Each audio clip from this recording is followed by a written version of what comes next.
she would like me to talk about employability and opportunities for the youth. And I remember, I think it was 2 weeks ago, I'd been invited for a career fair here.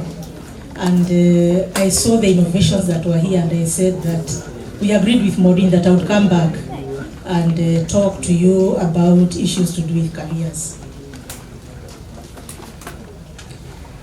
So, before I go into the issues of employment, I wanted to tell you what we do. The State Department for Labor and Skills Development, which is in the Ministry of Labor, there is a component that has been given to us by the government to try and link skills supply with skills demand. Now, when we talk about skills supply, we are talking about what you are doing right now. Education and training is supplying labor. So as we speak, you are the labor that is being supplied to the labor market. So our work is to link you, who is being supplied by education and training, to the labor market. So our work is to bring those linkages. Now, why is it important to bring these linkages? We have a big problem in the government, and this is what we call the skills mismatch. This is when skills supply is not speaking to skills demand. It means that education and training could be churning out graduates who cannot fit in the labor market.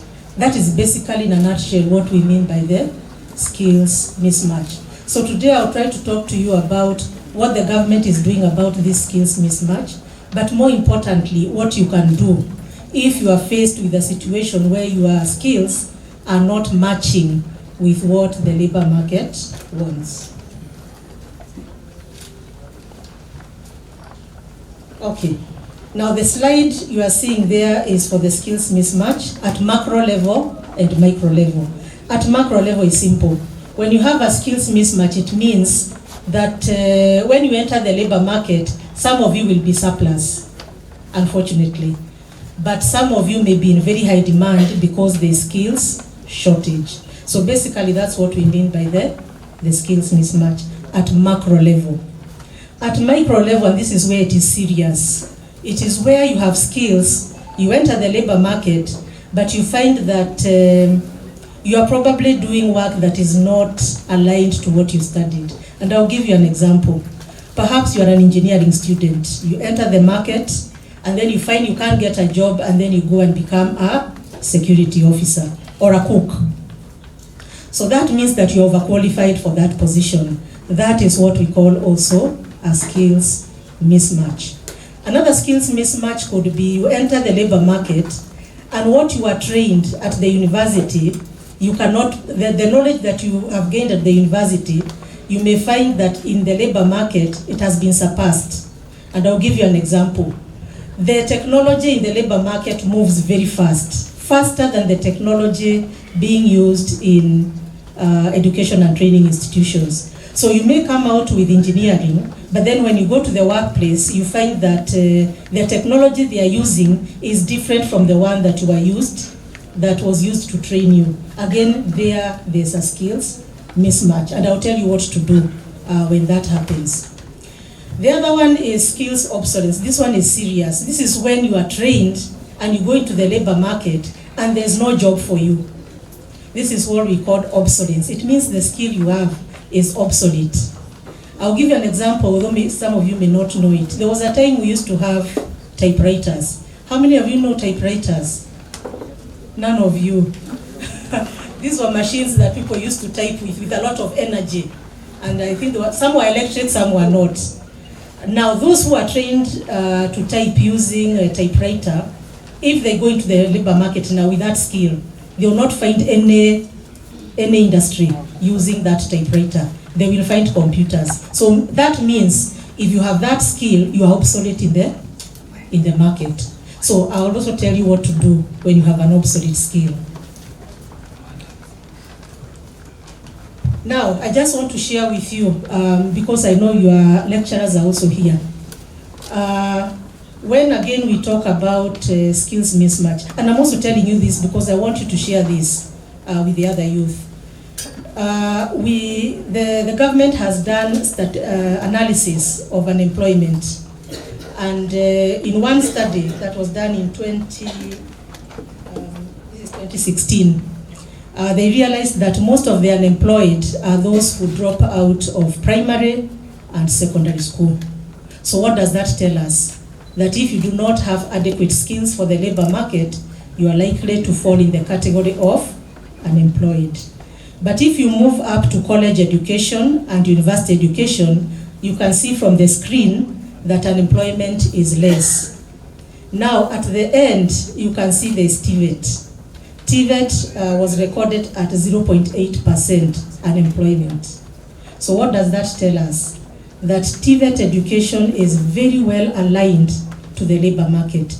That means that if you are trained in TVET, you are likely to get a job. Now, my worry is university and college education. When you have a skill, you enter the labor market and you don't get a job. For me, that's a crime. You have a skill, you have a bachelor's degree, you have a diploma, you are in the labor market and you can't get a job. For me, that is a problem. And again, I'll tell you what we are doing about it. So this is the scenario that we are having. TVET is doing quite well in terms of aligning to the labor market. University and middle level inataka waweke bidii kidogo, but primary and secondary is a problem. If you stop at primary, you have a problem with employment. If you stop at secondary, again, you have a problem. So it is always good to increase your skills. So, skills mismatch leads to what? To youth unemployment. This is what we have discovered. And I want to share with you some statistics. If you look at the analysis for 2021 and 2022, look at the bars that are very high. You can see that that is the stage, that is the gap where we have the youth. That is between the age of 20 to 24 and 26 to 30. So that is the age. Remember, youth is between 18 and 35.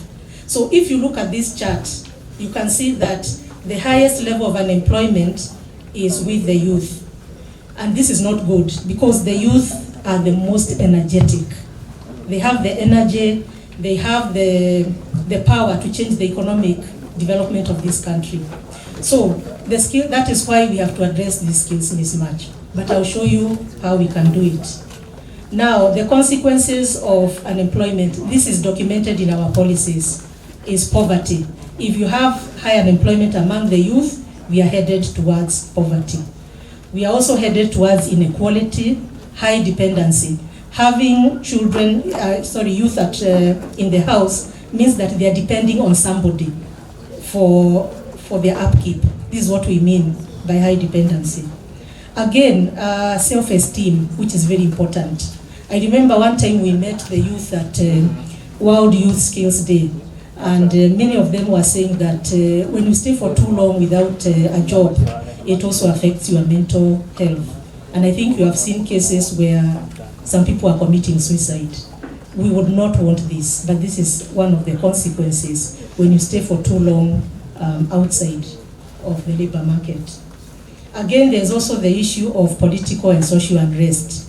Whenever there's mandamano, majority of mandamano will be those who are unemployed. So again, this is a problem for the government.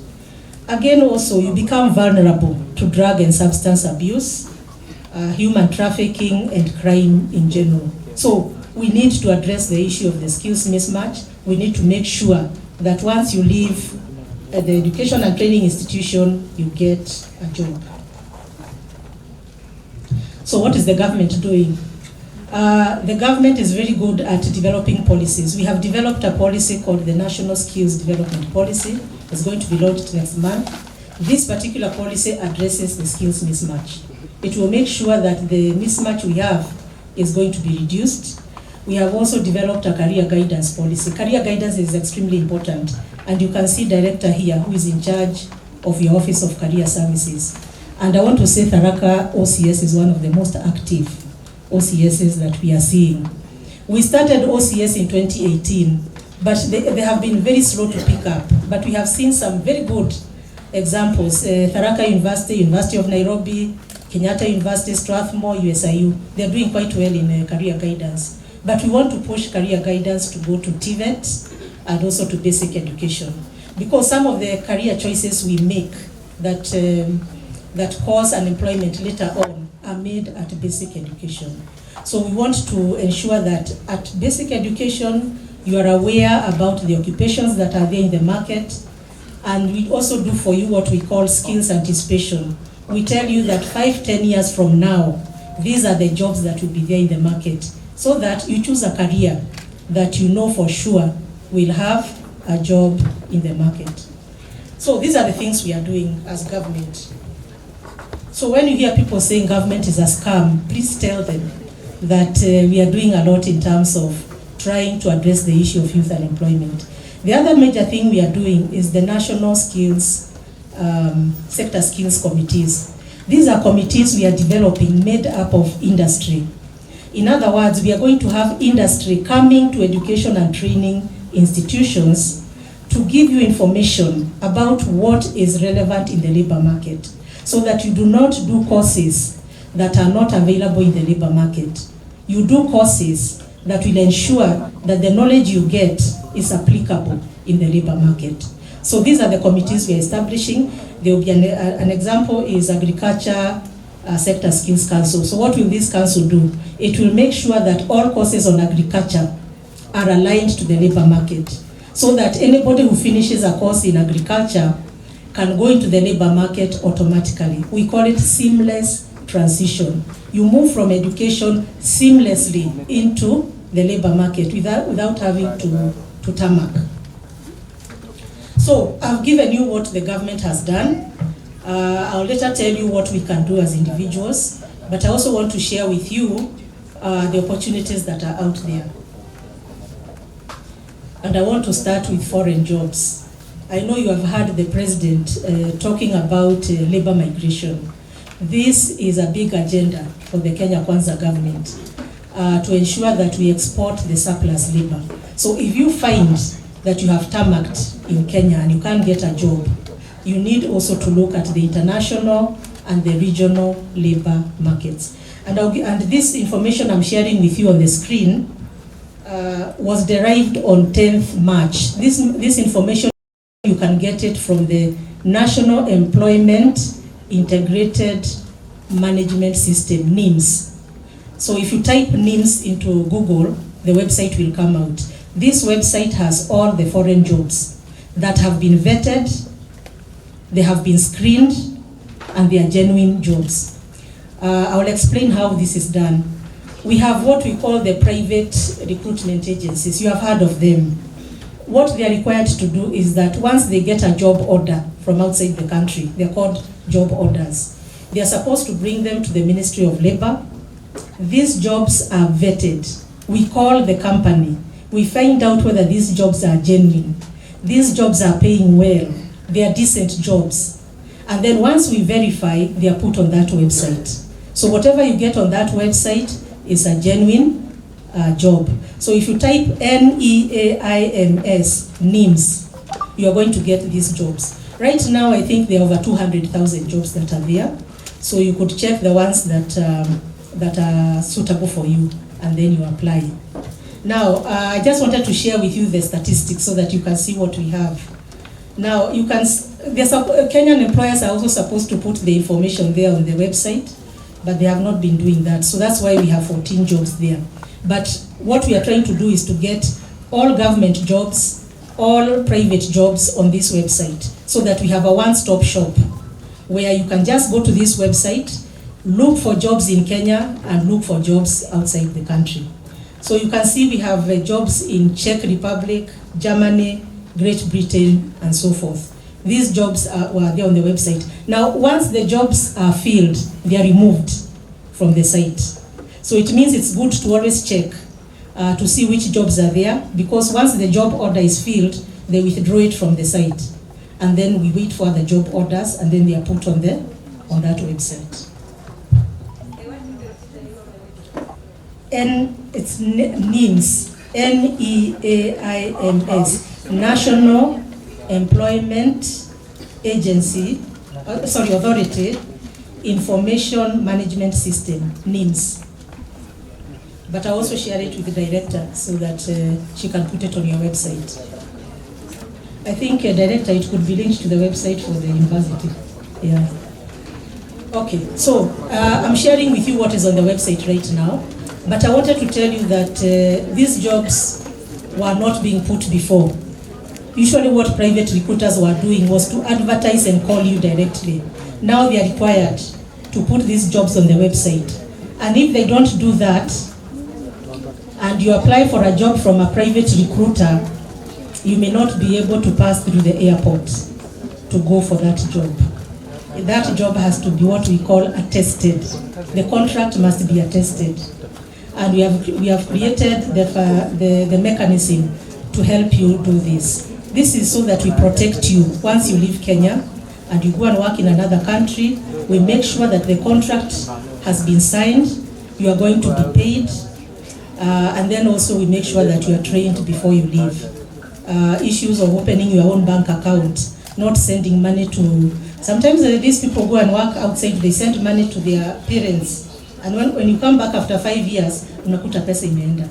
So you are trained on how to manage yourself and your finances before you leave. So foreign jobs, I'm telling you, foreign jobs are available. And I'll tell you later why we have very high demand with regard to foreign jobs. So these are the jobs. I think you can see from Saudi Arabia.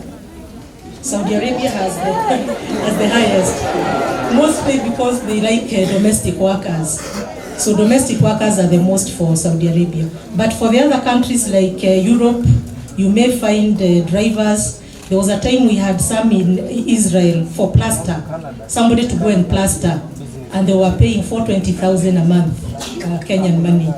I think even for Poland, for drivers, they are paying over 300,000. So the pay is good, although remember, the living costs are also high.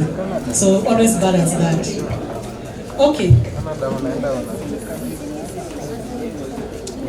Now, I want to share with you what the government has done to protect you, so that when you leave the country and go and work in these countries, the government has ratified their ILO conventions that we have signed that make sure that when you leave Kenya to go and work in another country, it is in a safe and orderly manner. So we have signed those agreements. We have also developed the National Labor Migration Policy. We are also developing a labor migration bill that will become an act of parliament. And then we are also signing what we call bilateral agreements. A bilateral agreement is an agreement you sign between Kenya and another country, where you agree that that country will take Kenyans to go and work there, and they are going to treat them in a certain way and pay them in a certain way. Those things are put there. We have 4 bilateral agreements right now. One with the UK for sending our nurses, and some of them have already gone. We have another one with Saudi Arabia, United Arab Emirates, and the state of Qatar. However, we have about over 20 that we are trying to sign with other countries, like Germany and Austria. Germany wants nurses, Austria wants nurses. So the demand is quite high. The good thing with a bilateral agreement is that once you have the bilateral agreement and you go for a visa in the embassy, you are granted that visa. It doesn't mean unaambiwa rudi. It means that if we have a bilateral between Kenya and UK, umepata kazi UK, you go to the embassy, you get your visa. This is why we need to sign those agreements. Now, the benefits for skills mobility. For Kenya, we are looking at it as addressing the issue of unemployment, or rather what we call surplus labor. Where we have surplus, we are exporting that labor. And if you look at the remittances, it has now surpassed agriculture. It is the highest income earner for Kenya, labor export. In 2022, the government earned 478 billion from the remittances. Remittances is the money that you send back. Once you go to another country, many of you send money back to Kenya. This is what we call remittances. Now that money that is being sent by Kenyans back to Kenya, this is what we are saying was 478 billion. It's a lot of money. and the government wants to double that money. That is why I'm selling the idea of labor migration. The other one I want to sell to you as an opportunity is what we are calling online work in the gig economy. Now, this advert was from our department, but it was developed by young people, and they said that if you want to attract young people to come and do this training program, because you need to be trained to be able to enter this online gig economy. At the moment, we have a course that we offer, and it's free of charge. But whenever we advertise, nobody applies for it. The numbers are so low, and our target is very high, and it's a free program. So we told the youth, can you give us a poster that you can develop, that we can send out there, and the youth can apply. And when we sent out this poster, we had 7,000 hits on the website. In fact, it broke down. We had to set up another one. Once this thing came out called Finya Computer Itoe $1. The particular saying, I think, came from the president. I think he was trying to sell the idea of online work. And we took that saying to mean that if you train yourself, join the online work, you can easily get work. And I'll give you some statistics.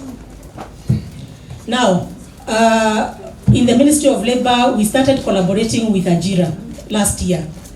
We started this program in June, and then every month we have been training youth on this program. I wanted to share with you the amount that they are earning once you finish this program. Now, the training that took place from 23rd October to 9th December, this is the amount that the youth were earning immediately after finishing that training program. The good thing with this program is that the minute you finish, you enter the labor market. There's no mark timing. It's what we call a seamless transition. So I would sell this program to you because if you have finished your training program and you can't get work because of what we are calling skills mismatch, this is an opportunity to start earning money. Register on the platforms, create a profile. If you don't have the skill, train, and then enter the gig economy and become gig workers. So I wanted to share with you the amounts so that you can see what these people are earning. We have some people who joined Tharaka. This is a platform, and a few of them were earning, you can see $7,000. So when the president said Finya Computer Itoe $1, these are the dollars that the youth are making. So I would urge you, don't stay at home. Don't go feeling that you have to commit suicide because you are so depressed you can't get a job. Enter the online market, start working until you get a job that you feel suits you. So this is an opportunity that you can take advantage of. The list continues. You can see others joined the platform called Time Bucks and Toloka. These two are able to get you good money. So this is an opportunity. Please take advantage. Don't stay at home saying you don't have work. Invest in yourself, get into this gig economy and get work. Now, I had just put in this table when I heard the speakers talking, because some of you may not know that the National Employment Authority has employment agencies all around the country in about 30 counties. So if you see an office written National Employment Authority office, please enter there and ask for information on employment. They will guide you and give you that information. They have now created offices in 30 counties, and I'll share this information with you so that you can be able to, where you see that office, you can just walk in and talk to them, and they'll give you that information.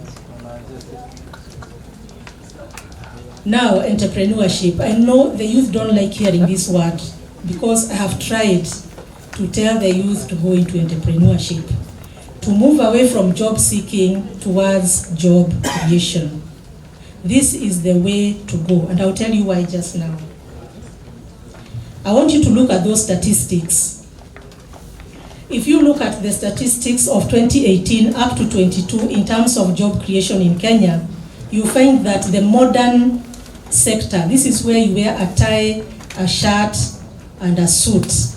the formal economy is not creating jobs compared to the informal economy. The informal economy is what we call the juakali sometimes. So the juakali sector is creating more jobs than the formal economy, because juakali is where you can go into entrepreneurship, start your business very quickly and enter into the labor market. So the formal sector is not creating jobs, and that is why we are encouraging you to move into the informal sector. The informal sector, you can earn an income, but we have also warned them that they need to have decent jobs. They need to pay you well.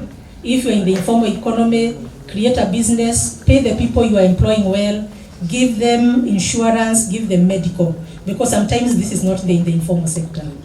But why am I saying all this? I'm saying this to convince you that you need to start businesses. This is the way to go.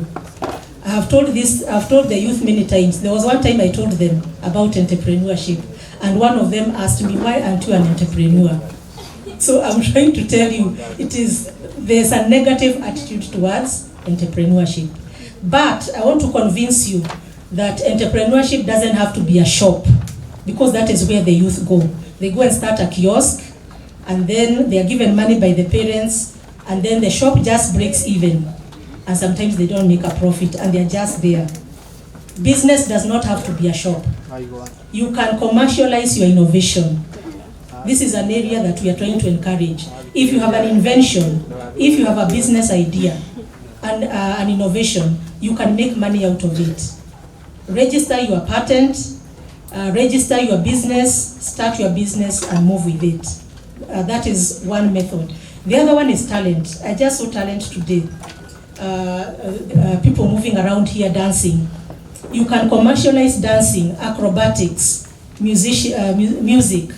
You can commercialize that talent and earn an income from it, even sports. And you need to do it early, because ukizeeka saa ingine sports inaleta shida. If you have a talent, identify it. Network with the right people, and then enter into the business and earn an income from it. So there's no shame. I know many parents will tell you that music is not a job, or acting is not a job, but you can make money from those talents. So commercialize your innovations, commercialize your talents, and this is one way to get into entrepreneurship. The other thing that you need also is to find out which areas have not been explored in terms of not flooding. All of you, mukiingia ni hardware. So you find that a whole town has just hardwares. You need to move into areas where you see there are gaps. So this is one thing I would encourage you to do, because the jobs are few in the labor market. Now the other one, of course, is work-based learning. This is where we encourage you, before you get a job, and you may find an opportunity to do apprenticeship, particularly in the informal sector. The informal sector is the best place to do apprenticeships, but we have been convincing them to provide quality apprenticeship. Work with these people in the Juakali, learn the trades that they are teaching you, and then enter into that business. That is one way of transitioning into the labor market. Internships, if you can get them, also are good to help you get that experience. You heard our facilitator saying that you are given more marks for the number of years that you have worked. Sometimes when you enter the labor market, some of you may have 0 years of experience. However, if you do work-based learning, you do apprenticeship, internship, even volunteer internship, you can easily acquire those years of experience that will now help you transition into the labor market. The other one is dual learning. This is something we are encouraging education and training institutions to do, to provide learning 50% in the classroom and 50% in the industry. The TVETs are doing it, they have started. But we also want the universities to catch up, because if you are able to get 50% while you are learning, it means you have already acquired work-based learning, which helps you to transition into the labor market. We are also going to encourage universities to provide degree programs in the industry. It is already happening in other countries, where you do a degree purely in the industry, purely by apprenticeship. So that means you are working at the same time you are learning. That is the direction that we are trying to move. Okay. Networking, this one was mentioned by my previous speaker. Just to emphasize that networking is extremely important. This is what we call social capital. You may find that 2 of you have left with a Bachelor of Education. But if one of you has better networking than the other, you are likely to get a job. Now, some of you say that niko juana, that you have tall relatives. That tall relative is a network. That person you know in Nairobi who can help squeeze you into a job is your network. So try and get as many networks as you can. My previous speaker talked about it. This is an opportunity to help you transition into the market. Now, I wanted to conclude by talking about the future jobs. This is what we call anticipating what is going to come. And future jobs, if you're not ready for them, we are waiting for a skills mismatch. Now, the International Labour Organization has identified some of these future jobs. One of them is digital jobs, particularly artificial intelligence. This, they are saying, is coming whether you like it or not. If you have the skill for this job, you will quickly transition into the labor market. The other one is green jobs. Now, because of climatic change, various countries have signed these climatic agreements that require us to move from brown jobs, they call them brown jobs, the ones that have coal and oil and so forth, and move into green jobs. So if you have a skill that is aligned to the green transition or into green jobs, you're going to be very marketable. Now, the other one is global value chains. If you remember during COVID, the reason why we had hardships was because the global value chain came to a standstill.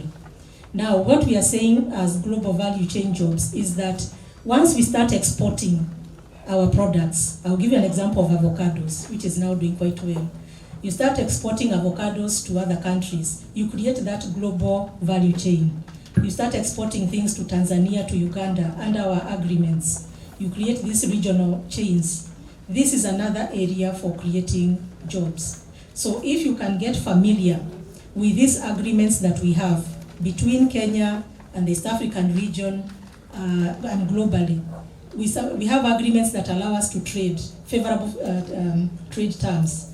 This is another area that the youth can create jobs. And that is why I'm saying don't rule out entrepreneurship here, because this is where it will come in.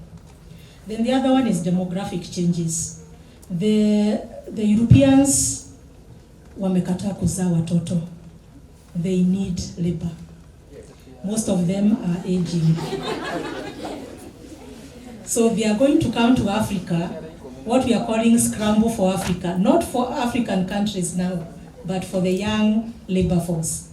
Already the World Bank has predicted that for the next 60 years, Europe will come to Africa for labor. So are you prepared for that international labor market? The aging population in Europe will require carers. And that is why you find nurses are in very high demand, caring assistants. That's another area to look at. So you need to do what we call survey of the international labor market, look at what they are doing, align yourself so that you can fit into that market. And I'll show you now how with the last slide. Now this is what you can do to align yourself to the changes that are happening in the labor market and future jobs. One is reskilling. Now when you finish this degree program, don't think it is the end of skilling. And I'll tell you that the youth do not want reskilling. Many times they tell us, you give us jobs, we don't want to come for training, tumechoka. But skilling is lifelong. It starts the day you are born and ends the day you die. So embrace reskilling. If you find that there's a job you can quickly do a reskilling program, do it. Usikufe na hiyo program umefanya. You have done, for instance, architecture. You can't get a job in that area. reskill if you find there's something you can quickly do and enter the labor market. Another one is to upskill. This is where you can even change your career and decide to do something else and say nimetafuta kazi na hii, the skills mismatch is not favoring me, can I do another course quickly, a short course quickly that makes you marketable. That is upskilling. The other one is called multi-skilling. Even as you are studying, even now as you are moving into the market, do other courses. Don't just stay at home. Enrich yourself with other courses so that you are marketable. You are not just marketing B.Ed. You're also marketing other courses that you have done, you put in your CV. So make sure that you continue learning. That is what I'm saying. Add more skills so that you are a multi-skilled worker. If you are called to do engineering, you can do it. If you are called to, let me just give you an example. There were some jobs in the UK that had come and they are in high demand. This is for fixing electricity. But they require you to dig the hole, put in the pole and fix the electricity. But in Kenya, we only train a separate person for digging, a separate person for putting the pole, and a separate person for electricity. So that means what they are telling us is that you need to be multi-skilled. You need to be able kujenga na kuweka hiyo electricity. That's the direction we are moving. Now, portable skilling. Ensure that the course you are doing, if you are going to do any other course, is portable. That the skill you are doing can be applied to many jobs. A good example is ICT. If you are ICT literate, it means you can work in several industry sectors. So look for courses where they are is portable, meaning that skill can be used in different industry sectors. And the last one I want to emphasize is foreign languages. How many of you have other languages apart from English and Swahili and mother tongue? Anybody with German? Anybody with Italian? Now these are the marketable languages that you need to learn. Germany has very high demand for nurses right now. Austria has high demand for nurses. Belgium are asking for butchers. We don't even have a course in the country for butchers. So again, we need to learn the language. So we need to embrace another language apart from English, Swahili, and mother tongue, so that you become marketable in the international labor market. So I want to stop there and thank you for listening to me.